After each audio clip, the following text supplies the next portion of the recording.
Assalamualaikum warahmatullahi wabarakatuh. Waalaikumsalam warahmatullahi wabarakatuh. Bapak, Ibu, hamdan syukurillah. Allahumma shalli ala sayyidina Muhammad wa ala ali sayyidina Muhammad sallallahu alaihi wasallam.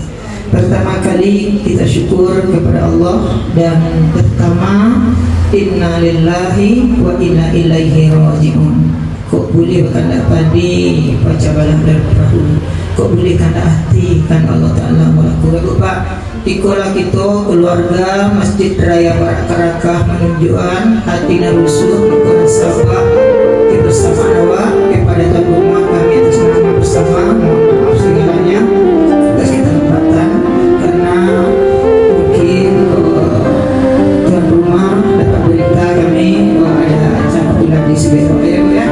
Kemudian kita doakan semoga tuan rumah almarhumah sampai terlapangnya tersejuk dalam tanah. Salawat dan salam kita kirimkan buat Nabi Muhammad sallallahu alaihi wasallam. Allahumma shalli ala Muhammad wa ala ali Muhammad sallallahu alaihi wasallam. Kita hormati pengurus, kemudian kita MTI, kemudian tuan rumah, mudah-mudahan sabar dalam menghadapi. Sebelum kita melanjutkan baca Yasin, supaya jangan kasih benar, yaitu kegiatan awak dan hampa dan tandus awak lagi lah situasi dingin untuk kita bersama untuk bekal menuju kematian yang awak nanti enggak lupa. Langsung saja firman Allah, allazina iza asabatuhum musibah qalu inna lillahi wa inna ilaihi raji'un. Apabila kita ditimpa musibah, kata itu adalah suatu kata yang tidak bisa tidak. Kita adalah milik Allah dan akan kembali kepada Allah. Jadi untuk kembali kepada Allah tu ada hampir Rasul Pak, supaya awak membaca kalimah la ilaha illallah. La itu kalimat syariat, ilaha kalimat tarikat, ha illah hakikat Allah mereka. Jadi menjalan awak menuju kematian agar nampak kalimah tu di dewan atas akang. Ada ampe jalan menuju Allah sebelum jalan menuju kematian. Ibu bapak tahu pengajian Tuhan sudah. Ampe jalan menuju Allah. Tuhan harus ketahui. Yang pertama namanya syariat. Namanya apa itu? Untuk tauhid perlu bapak gambar. Syariat. Yang kedua tarikat namanya. Yang ketiga hakikat yang sampai marifat. Aku bagi kajian untuk bekal menuju kematian bu pak. Kau yo mati so. Kau nak mati bukanlah. Lah. Jadi bekalku setidaknya ada dalam tubuh awak Bapak. Sebelum ruh bangkit dari jasad awak. Karena itu banyak yang halang awak. Orang yang tidak duduk sampai paru-paru menjalan menuju kematian, jalan menuju Allah itu tidak tentu jalan kematian. Oleh karena itu ilaihi raji'un itu sebelum dituntut di Tuhan, sebelum awak menyesal, maka bagi kajian kurang 10 ini ada apa?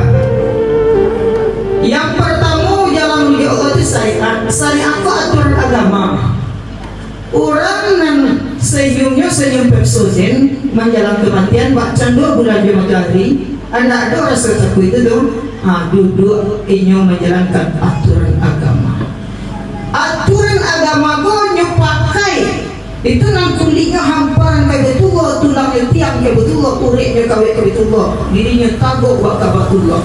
Inyo tidak hanyut di dalam menyembah keduniaan, kecemasan, ketakutan, kerusuhan dan kebahagiaan.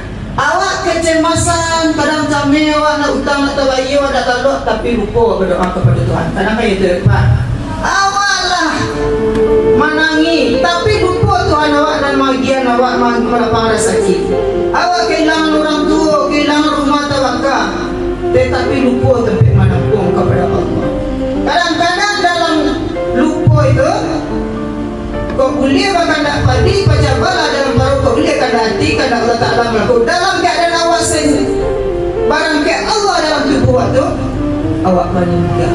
Maka kalimat la ilaha illallah syariat tadi itu tarikan hakikat marifat itu nak takkan nama cuai. Lain atau isi apa dari orang. Nah kalimat itu barang ke dalam tubuh. Maka untuk di dunia aku yang pertama jalankan laksanakan perintah Allah dan jauhi segala larangan. Yang pertama untuk menuju Allah itu orang yang tahu dengan aturan agama kok hubungan dengan Allah mantap, hubungan dengan manusia lancar. Artinya wa angke tangan tu Pak sebelum awak menghadap Allah menghadapi kematian, sebelum awak mati itu Pak sucikan diri dan hati awak dulu. Campan sifat iri, sombong, takabur dan rusak fi qulubihim maradun fazadahum mudhamara. Dalam hati mereka ada penyakit dan ditambah oleh Allah penyakit, dan bagi mereka azab yang pedih dimakan sibun dengan apa mereka dustakan. Kalau ada penyakit sakit tak berhasil nyampaan, tak pasal pun walaupun rajin ibadah Pak, tak pasal pun yang siku rusak, makanan di siku ko menjadi virus ke lidah aku. Jadi siapa la ilaha illallah, la tahu ibu bapak al-kamah tak bisa mengucapkan kalimat la ilaha illallah karena bermasalah orang tua. Sebagian kita nah namun barang ke ruh dari asal Pak. Maal lunjuk barang ke ruh kolai bahkan biang dikubah iblis bau dia doson sang itu sakitnya matinya merasuan. Kiranya ada masalah dengan sanaknya pulang dari rantau ya Pak. Kiranya menunggu di sana dari rantau karena tidak bersapuan gara-gara itu. Nah sebelum itu doa yaitu kaji jalan menuju Allah itu dengan aturan agama. Aturan agama rancang hubung dengan Allah, aturan Allah wa ikuti aturan hubung ke manusia wa rancang. Yang kedua, tarikat. Orang yang biasa jalan menuju Allah itu Pak adalah jalan menuju kemenangan dan negeri Allah. Sering memenuhi panggil Allah sebelum Allah panggil. Kalau orang biasa memenuhi panggil Allah, ada masalah masjid, ikutlah kemenangan oleh engkau. Kau Tuhan yang undang. Tak sana hati kalau nak yang suci. Jadi sebelum Allah memanggilnya, kata kemenangan tu dia kepada orang beriman. Jadi jalan menuju Allah tu di antara jalan kebaikan, jalan ke saji, tak jalan ke bioskop, tak jalan ke diskotik, tak jalan membuat maksiat, tak jalan ke buruk, tak jalan ke rubujia. Jadi kalau lah biasa menuju jalan Allah, Allah tu manggil ke lapangan namu waktu berangkit kepada Allah. Yang ketiga hakikat. Hakikat tu ikutlah perilaku awak sehari-hari, wujud awak, rukuk, sujud. Arti awak sujud kau tanggan sifat-sifat kau diam dulu, tundukkan sifat dan sombong kau. Dan awak di akhir solat, ketika solat sujud, artinya suatu saat tidak akan kembali ke tanah kekuatan Allah. Jangan menganggap diri awak tinggi, jangan menganggap diri awak sombong. Itu hakikat diri tubuh awak kawan kepada Allah. Menyadari bahawa awak kembali kepada Allah, bergantung kepada tadi Allah.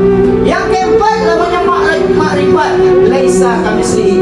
Jangan awak menyembah Tuhan itu, awak menyembah harta, menyembah benda, menyembah kekayaan. Artinya ketika awak korban, itu salah satu korban itu artinya adalah korban. Jalan menakikkan diri kepada Allah, menakikkan diri ke manusia.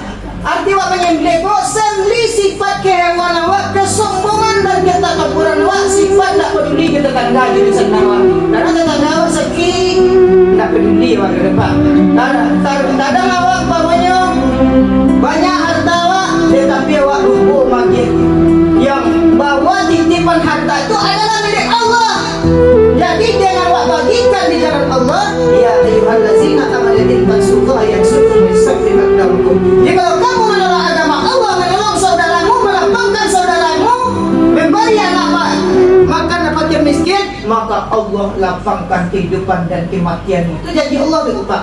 Jadi kalau orang yang melapangkan rezeki Allah, orang yang tidak menyembah harta, tidak menyembah apapun, dia lebih menyembah Allah, tidak takut dengan hartanya kurang, tidak takut dengan yaitu kehilangan, dia sandarkan diri kepada Allah. Itulah yang bisa kami sendiri. Orang yang berpegang teguh kepada Allah, itulah yang diambil dengan yaitu teguran yang indah oleh Allah. Ya ayyatuhan nafsul mutmainnah irji'i ila rabbiki radiyatan mardiyah fadkhuli fi ibadi. Hajiwan tenang, kembalilah keridhaan hati yang diredai. Fadkhuli fi ibadi. Capai menakik menjadi hamba-Ku, wadkhuli jannati. Sujud. Makanya awak orang yang memenuhi ampe dalam menuju Allah tu ciri-cirinya Pak, orang jalan yang menghadapi kematian. Indah